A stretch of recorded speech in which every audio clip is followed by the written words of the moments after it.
Halo, selamat datang di channel X Motorride.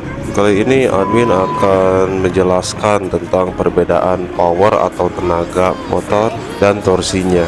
Kedua hal ini cukup penting untuk kalian ketahui karena berhubungan dengan performa dari motor kalian. Admin mulai dengan pengertian keduanya. Untuk torsi adalah suatu gerakan berupa dorongan yang terjadi antara piston dan poros engkol, kemudian akan menghasilkan suatu perputaran gerakan. Torsi ini juga bisa diartikan sebuah gaya yang dimiliki oleh mesin untuk memutar crankshaft atau kruk as pada setiap revolusi per menit atau RPM dari perputaran mesin. Ya, sederhananya begini saja Ombre, biar kalian mudah untuk memahaminya. Torsi ini adalah seberapa besar kemampuan mesin untuk mendorong motor dari posisi diam ke kecepatan tertentu. Jadi dengan demikian kalian pastinya memahami atau boleh memahami ya, bahwa ternyata torsi itu erat kaitannya dengan akselerasi, juga kemampuan dari motor untuk mengangkut bebannya. Jadi jika motor memiliki torsi besar, pastinya akan lebih bisa diandalkan untuk mengangkut beban atau barang. Jika masih dirasa belum jelas, saya contohkan di kehidupan sehari-hari. Pastinya kalian pernah mengalami kejadian ini. Sulitnya membuka tutup botol obat. Ketika dilakukan oleh adik kalian, dia tidak bisa melakukannya, kemudian meminta bantuan kalian, lalu mengeluarkan usaha untuk memutarnya, dan si tutup botol itu mulai terbuka. Sampai di sini saja, itu yang dinamakan torsi. Berarti torsi adik kalian lebih kecil dari torsi kalian. Lantas apa yang dinamakan power atau tenaga? Admin kembali ke tutup obat tadi. Ketika membuka tutup obat dari keadaan rapat, pastinya kalian membutuhkan daya atau usaha yang cukup besar. Dan jika sudah terbuka sedikit saja, maka kalian tidak membutuhkan usaha dan daya yang besar tadi. Yang kalian butuhkan adalah kecepatan memutar tutup botol hingga terlepas dari botolnya. Itu yang dinamakan tenaga atau power. Admin kasih satu contoh lagi biar pemahaman kalian semakin mantap. Ada dua orang petinju yang bertarung, Mike Tyson melawan Chris John. Kemampuan kedua petinju ini berbeda. Jika Mike Tyson itu pukulannya mematikan, tapi hanya mampu melesatkan 10 pukulan saja per menitnya. Tapi Chris John tidak. Maksud admin, pukulannya tidak sekuat Mike Tyson, tapi dia mampu memukul lawannya 30 kali dalam 1 menit. Satu pukulan Mike Tyson itu jauh lebih mematikan dari Chris John. Berarti torsi dari Mike Tyson itu lebih besar. Tapi Mike Tyson hanya mampu memukul lawannya 10 kali dalam 1 menit. Sedangkan Chris John mampu memukul lawannya sebanyak 30 kali dalam 1 menit. Berarti pada kecepatan lebih baik si Chris John ini. Dengan demikian bisa dikatakan bahwa Chris John ini mempunyai power atau tenaga yang lebih baik dari Mike Tyson. Memang tidak relevan, tapi setidaknya kalian bisa memahami kan tentang hal ini dan bisa lebih mengerti untuk dasar pemahamannya. Lanjut ke pengertiannya dari power atau tenaga. Tenaga atau power pada motor adalah daya yang berkelanjutan selama jangka waktu tertentu. Bisa juga diartikan sebagai ukuran seberapa cepat mesin dapat menggerakkan torsi yang sama dari waktu ke waktu. Jadi power atau tenaga ini sangat berhubungan dengan kecepatan puncak atau top speed yang dapat diraih oleh sebuah motor. Sedangkan torsi tadi akselerasi, admin sudah menyampaikannya. Mungkin kalian pernah menemukan kasus seperti ini atau kejadian seperti ini, bahwa motor yang memiliki kubikasi mesin 250 cc satu silinder unggul di torsinya jika dibandingkan motor 250 cc 2 silinder. Hal ini karena motor yang satu silinder memiliki downforce piston lebih besar yang jadinya lebih mantap untuk memberikan hantaman.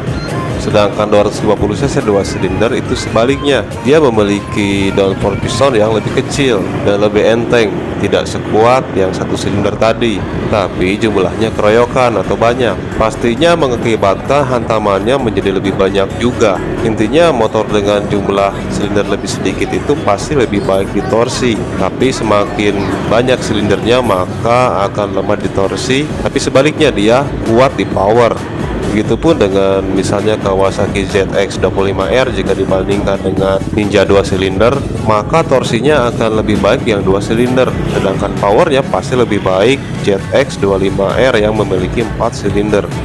Makanya ZX25R ini banyak yang ngebully, yang dikatakan motor lemot. Ya, yang ngebully itu tidak paham jika motor ini memang memiliki 4 silinder, pada torsinya pasti lemah. Tapi jika sudah mencapai RPM tertentu di mana powernya keluar, maka motor ini akan mengeluarkan kemampuan yang sebenarnya sebagai motor yang tercepat dengan kubikasi mesin di bawah 250 cc saat ini yang ada di Indonesia. Kemudian ada contoh yang lainnya. Ini sering menjadi ejekan ya untuk motor sport yang ke Bromo, bahwa di sana banyak dari motor sport yang tidak kuat untuk menanjak. Malah si motor sport ini digendong oleh GL Pro. Maka netizen itu kebanyakan menertawakan hal itu karena mereka tidak tahu prinsipnya bahwa torsi dari GL Pro itu lebih besar dari motor sport atau sport bike. Ya mungkin sport bike itu sudah dilakukan ubahan jadi sangat loyo di tanjakan karena mengejar power yang tinggi. Jika kalian menganggap GL Pro yang mampu menggendong sport bike di tanjakan, maka akan menang. Jika adu balap dengan sport bike, itu salah besar karena torsi dan power itu adalah dua hal yang berbeda. Yang ada GL Pro jika menantang sport bike di sirkuit atau di jalanan normal, pastinya GL Pro itu akan menjadi bulan-bulanan dan akan tertinggal jauh dari sport bike. Untuk perbedaan mungkin kalian sudah mulai memahaminya, tapi antara torsi dan power ini ternyata ada hubungannya, karena secara teori mesin yang memiliki torsi lebih besar akan memiliki tenaga lebih besar juga. Dengan rumus perhitungan tenaga dalam satuan horsepower ya adalah torsi dikali RPM dikali 5,252. Sedangkan untuk satuan hitungnya biasanya torsi ini umumnya ya pada motor itu Newton meter atau Nm. Sedangkan power biasanya ada yang menggunakan PS, ada yang menggunakan kW, dan jika admin di sini lebih suka menggunakan HP atau horsepower. Sebenarnya sangat banyak ya atau cukup banyak satuan hitung dari torsi dan horsepower ini dengan nilai yang berbeda antara satu dan lainnya. Kalian bisa mengunjungi website kita xmotorai.com. Di sana ada banyak satuan-satuan hitungnya disebutkan, juga ada kalkulator untuk mengkonversi satuan ke satuan lainnya, baik itu satuan torsi atau satuan power. Sekuat apa itu torsi, secepat apa itu power. Untuk torsi bisa diubah menggunakan sebuah alat bernama gearbox. Jadi nilai torsi bisa bertambah atau semakin naik jika dipengaruhi oleh gigi rasio atau G rasio. Misalnya saja begini, ada sebuah motor yang memiliki torsi sebesar 15 Nm dan memiliki rasio gigi, ambil contoh saja 2 biar gampang kita hitung. Maka torsi yang dihasilkan cukup dikalikan 2 saja menjadi 30 Nm atau Nm, dan angka 30 Nm ini masih bisa dimanipulasi lagi dengan nilai 2 kali lipat lebih besar, misalnya jadi 60 Nm, dengan alasan berbagai maksud dan tujuan. Ya mungkin agar motor itu bisa naik gunung dengan tingkat kemiringan 75 derajat, mungkin bisa saja. Sebagian besar dari kalian pernah naik gunung menggunakan sepeda, dan kalian itu masing-masingnya mempunyai torsi yang berbeda, tapi sepeda bisa mempermudahnya karena mempunyai banyak gigi. Kalian hanya perlu memindahkan gigi ke yang lebih besar, maka tanjakan akan lebih mudah kalian taklukkan menggunakan torsi dari goesan kaki kalian. Begitupun di motor, kasusnya sama itu, tapi ada konsekuensinya. Jika mengganti ke rasio gear lebih besar berarti akan mengorbankan powernya, atau sebaliknya, mengecilkan gear rasio atau gigi berarti akan menambahkan top speednya, tapi yang dikorbankan adalah torsinya. Jadi sebelum ke Bromo, buat kalian nih yang sudah memodifikasi gear menjadi lebih kecil untuk mengejar top speednya, segera ganti lagi, atau jika bisa menjadi lebih besar lagi agar tidak memble dan digendong sama GL Pro. Selain itu juga kadang pabrikan umumnya membatasi RPM dikenal dengan limit RPM dengan maksud untuk menjaga keawetan mesin yang berdampak pada pemangkasan power. Berarti RPM juga ada hubungannya dengan power. Memang ada, bahkan tidak bisa dipisahkan. Jadi begini, pada ruang pembakaran atau internal combustion engine, gas hasil pembakaran akan menekan piston yang terhubung dengan poros engkol atau crankshaft dengan stang piston atau connecting rod. Nah, gaya tekan gas tadi menghasilkan torsi pada poros engkol dan membuat poros engkol tadi berputar. Hal itu yang dinamakan RPM mesin, yang tentunya berbeda antara motor yang satu dengan motor yang lainnya. Misalnya beginilah, Armin ambil contoh motor A dan B. Motor A memiliki torsi sebesar 15 Nm di 4500 rpm dan powernya 24 horsepower di 8000 rpm. Kemudian motor B memiliki torsi sebesar 15 Nm di 8000 rpm dan powernya 25 horsepower di 11.000 rpm. Ada persamaan tidak? Ada tentunya. Dari kedua spesifikasi motor yang sudah Armin uraikan tadi, ternyata ada persamaan di besaran torsinya, tapi RPM-nya berbeda. Jadi kalian bisa simpulkan sendirilah bahwa motor A itu ternyata lebih mudah mencapai torsi puncaknya di 4500 rpm. Tapi motor B perlu tarik gas lebih dalam lagi dengan raungan mesin yang tentunya lebih keras.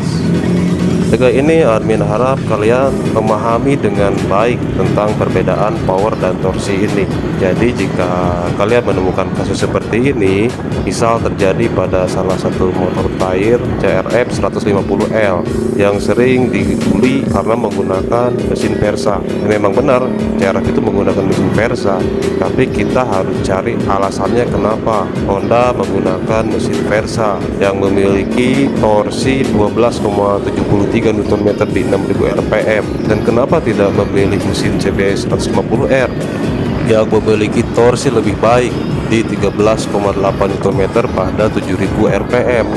Sebenarnya keputusan betul atau salahnya ada di Honda atau di pihak Honda, sedangkan kita hanya bisa memprediksi alasan mereka melakukannya.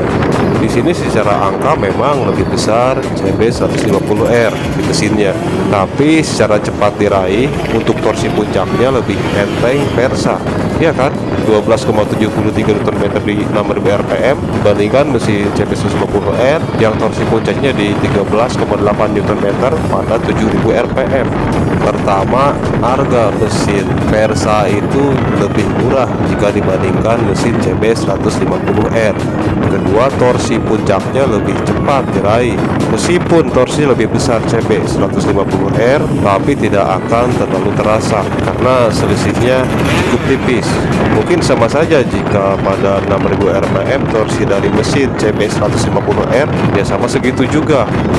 Dan ketiganya, mesin dari SOHC ini memang unggul di putaran bawah, dan itu yang dibutuhkan dari motor terabas. Juga jauh lebih mudah untuk di-upgrade, dan memang iya mesin SOHC itu jauh lebih mudah dan murah untuk di-upgrade daripada mesin DOHC. Ya, motor terabas lah apa sih yang dibutuhkan? Torsi baik, bobot ringan, kaki-kaki mumpuni. Ya itu saja sih. Jadi jika ada yang membuli CRF 150L motor pelan, memang mau dibuat sekencang apa motor trail ini? Mau kebut-kebutan di atas 100 km per jam di pegunungan atau terabas semak-semak? Baik, admin akhiri saja. Jika ada kesalahan mohon dimaafkan, dan jika ada masukan silahkan isi di kolom komentar. Jika konten ini dianggap bermanfaat silahkan like, follow, dan subscribe.